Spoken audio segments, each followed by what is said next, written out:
Welcome to the NAMB Podcast, where we bring you the voices that drive the mortgage industry. Join dynamic hosts Ginger Bell and Matt Shields as they dive into bold conversations with top experts, industry leaders, and change makers from across the country. From insider insights to game-changing trends, this is your front row seat to what's happening right now in the world of home finance. Well, hey there. Welcome to another episode of the NAMB Podcast. My name is Ginger Bell. I have my co-host with me, Matt Shields. Hey, Matt, how are you? I'm doing great, Ginger. How are you today? I am fantastic, and I am so excited for our guest today. Let's just hop right in. It's a very good friend of mine who I know, love, respect, cherish, admire, girl crush. I mean, all of those kind of things. And that is Christine Beckwith, 2020 Vision. Christine, thanks for joining us today. I'm so glad to be here. Thank you so much for asking me. Absolutely. So I'm going to hop right in here because one of our goals in doing the NAMB podcast is to really bring to originators tools that will help them to build their business. And NAMB does so many incredible things, but bringing resources and access to amazing professionals like you is one of the things that they do best. And so you do a lot with 2020 Vision. You do a lot of coaching, consulting. You have written several best-selling books. I think 9, you said, is the number. Is that right? 6. Okay. Wow. I probably have 9 in me, though. I probably have 9 in me. I know you do. That's awesome. You probably have 9 in you by the end of the year. Yes. But your last one, which was Selling as a Drug, and it's about high performance selling, has really spurred a lot of the things that you're doing right now. And one of the things that I was so excited to see is the series that you're doing, which is the Broker Comeback series. So let's talk about that. Yeah, I have been out, obviously, speaking like yourself, for many years with the trade orgs and various national companies. And the last book that I wrote, Selling as a Drug, I think I had that book in me from day one. And it's really my playbook of a 32-year career, mainly focused on my own sales, building companies, building branches within our industry, and sales oversight, running with people that were top producers, recognizing what it took to be a top producer, competing, market changes, all of it. And as I wrote my other 5 books, I just always kept thinking about, when is the right time in my life to set my playbook down in history? Number one, you resist that for age reasons, and everyone can appreciate this because it feels like the Betty White Award, like the lifetime achievement moment where you're like, yep, I'm old. This confirms it. It's my memoirs. Yeah. And you don't want to give away everything either. Right. But then there comes a time where you do, where, that this is going to be helpful to people, that you can manufacture, workshops out of the book, which I've done.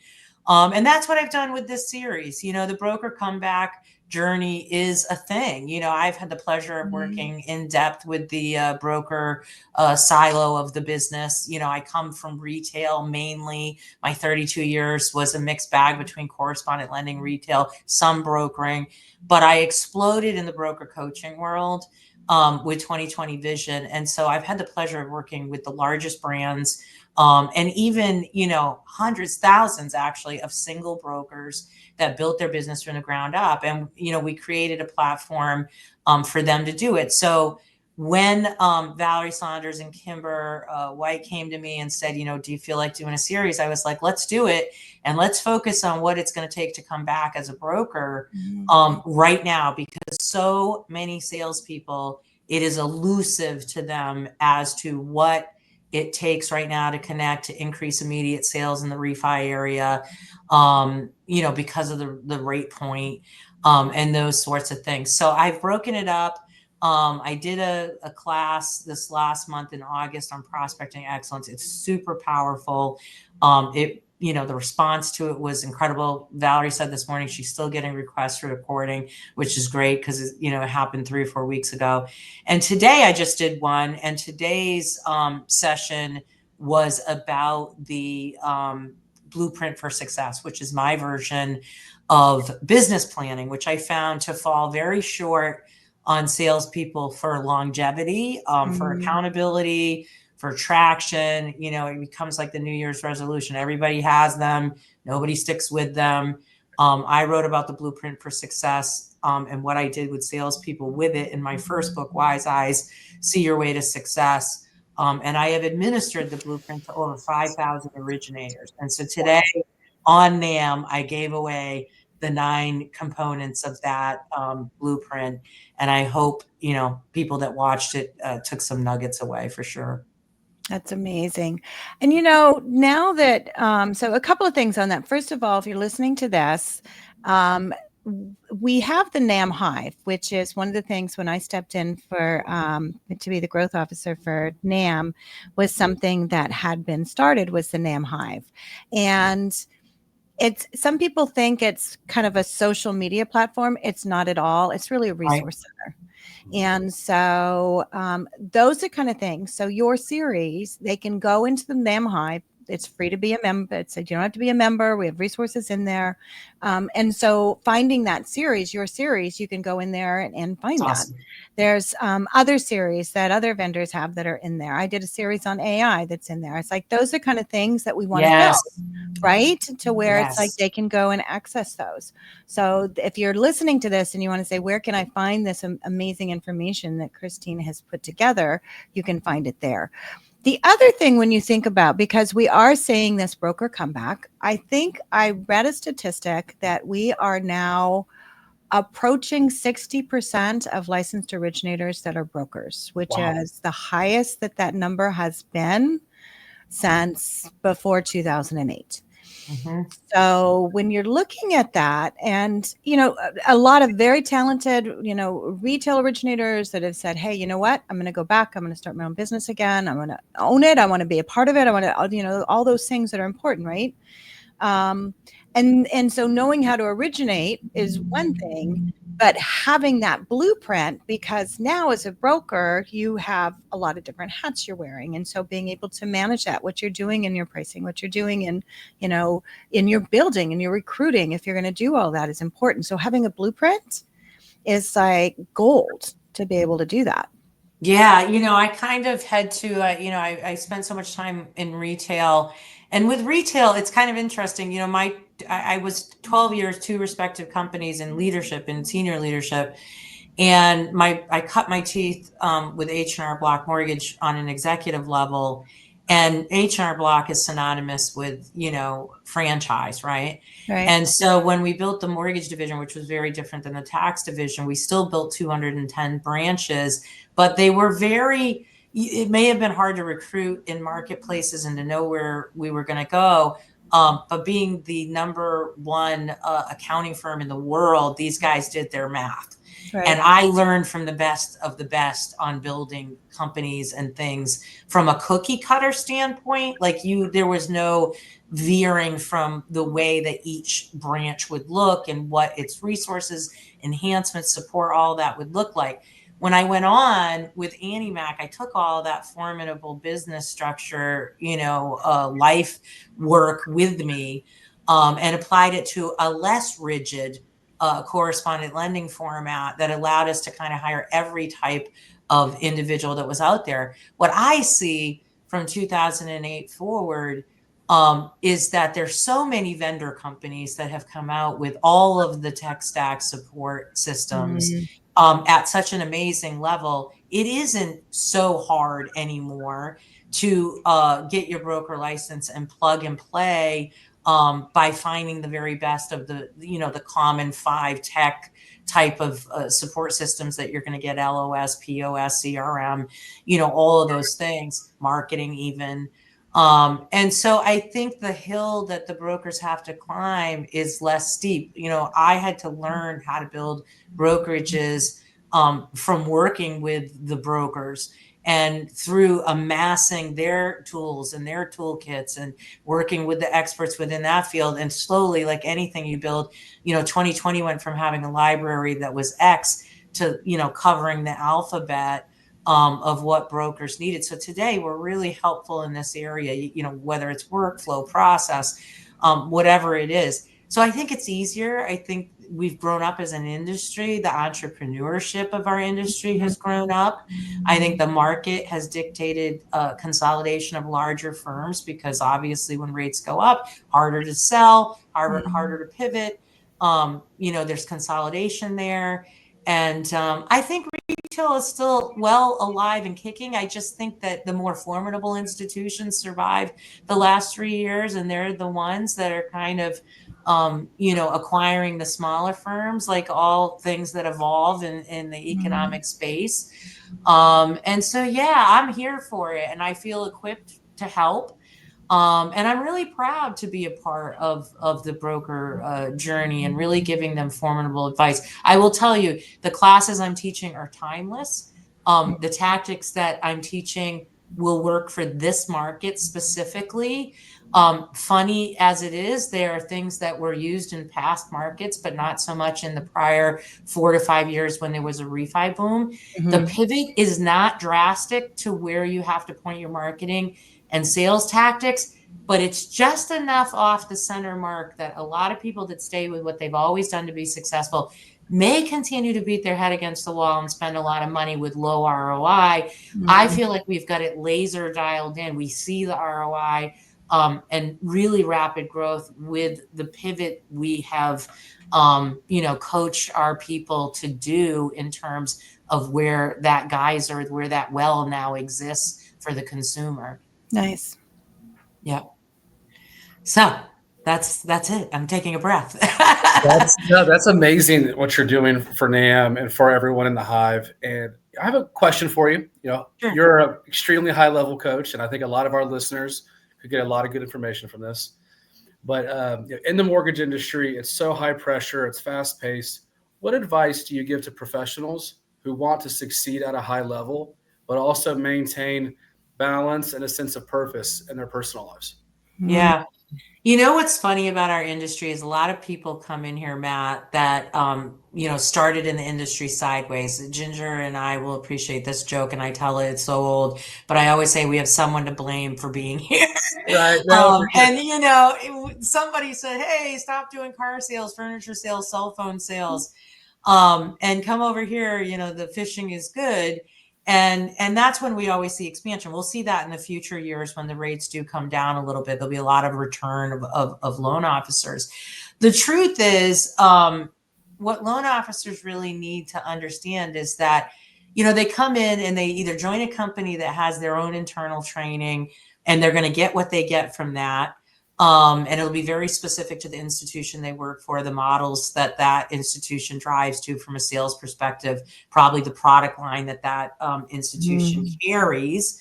And so I think what gets missed is really strong foundational business fundamentals like business planning, time management, organization, the base of understanding what marketing is, not starting at the social media point, but really understanding what is marketing 101.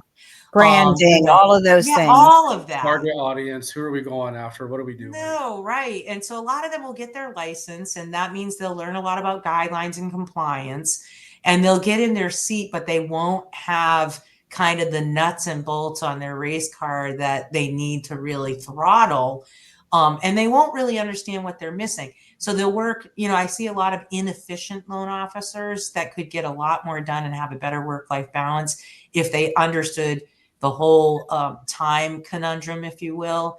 And so we teach professionals at 2020 Vision. I'm a 2-time certified time management trainer from a company called Priority Management out of Atlanta, Georgia.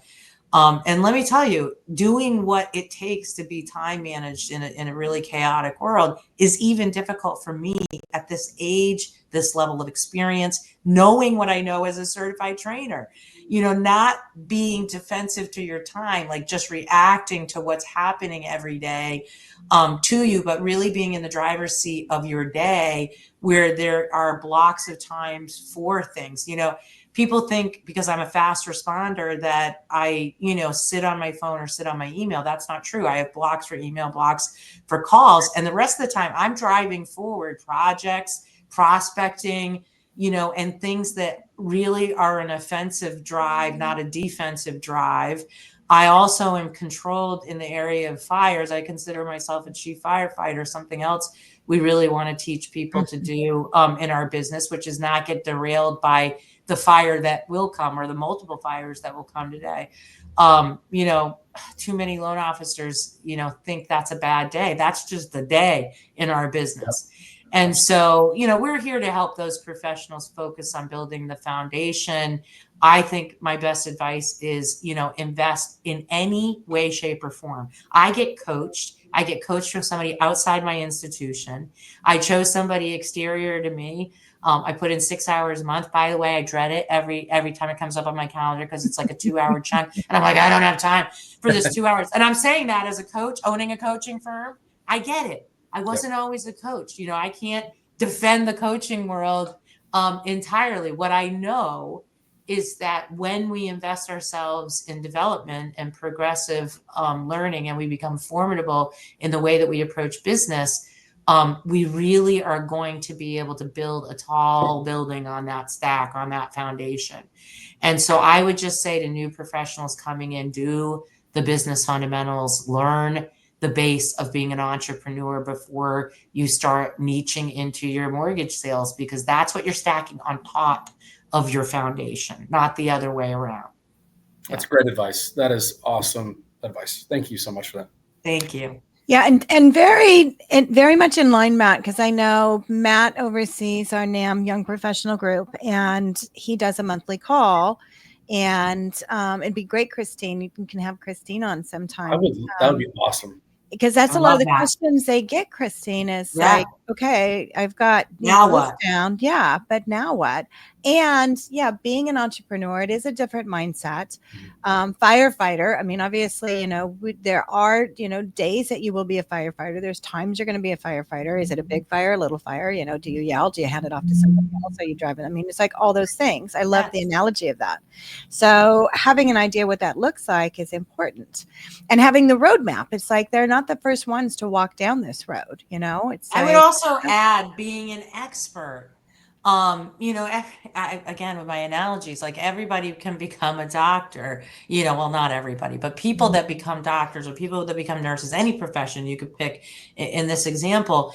When you become an expert at what you do and are seen as the expert, and that confidence because you put the time in to become an expert, too many loan originators for many, many, many years were just beholden to a rate sheet. And it was simple math. It was 5th grade math.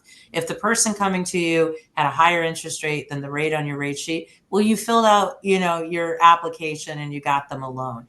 And to me, that's a service provider. That's a service provision.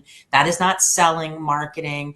When it gets hard, and we've seen it, we've seen like 65% of mortgage originators in the last 2 years not renewing their license, which is like a dramatic decline, and has throes of what the 07-08 market looked like. And I really believe a lot of them stayed to their financial end and tried. And it was, mystical to them that they just kept waiting for the rates to come up. I still see people that are giving advice to consumers today where they're saying, I'll let you know when the rates come down, while there's fish swimming all around this bait that they have on their line that's just simply the wrong bait. I give away a few tactics. I don't mind giving away some at the end of this podcast. Consumers are in the worst financial pain point that they've been in 5 years. They have the low mortgage interest rates they got that savings. They did whatever they did when they refied, but they are in high debt and low cash positions across the nation. And with a lot of equity. With a lot of equity. So they are like literally sitting there in financial pain, and they have all of the ingredients to bake the cake and like forgot how to do it, or they don't, or they feel dumb raising their rates. And so my advice for mortgage professionals is, when you understand economics and you understand, so many people, will compare this market to 07 and 08. 07 and 08, we had a rising delinquency. We had no equity in homes, right?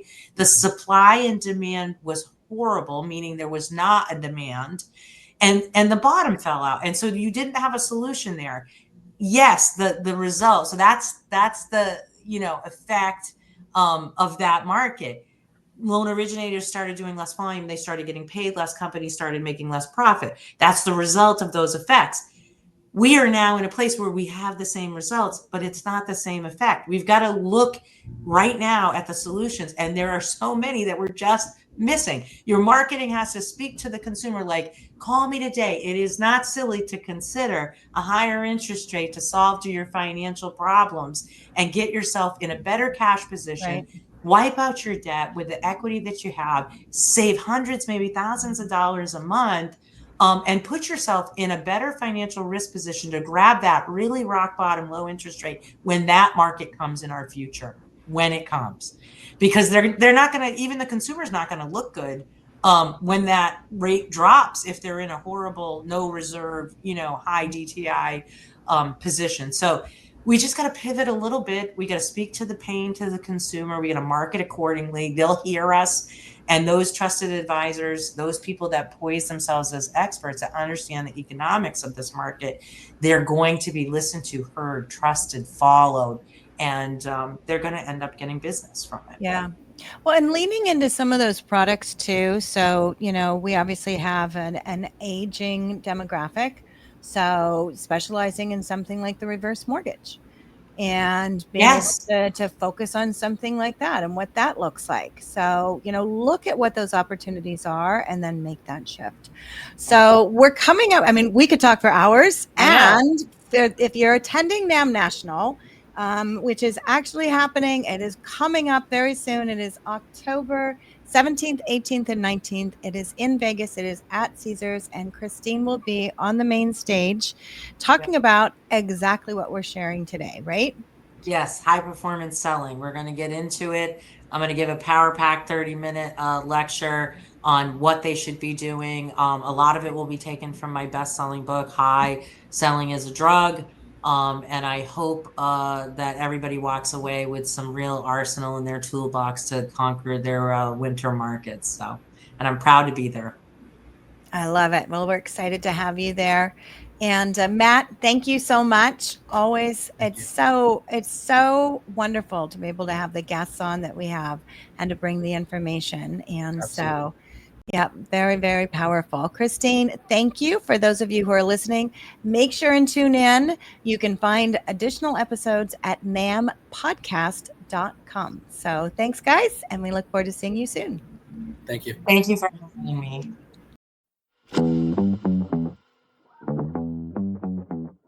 Thanks for tuning in to the NAMB Podcast, brought to you by the National Association of Mortgage Brokers. For more episodes, resources, and guest interviews, visit nambpodcast.com. Don't forget to follow, share, and subscribe, and we look forward to seeing you soon.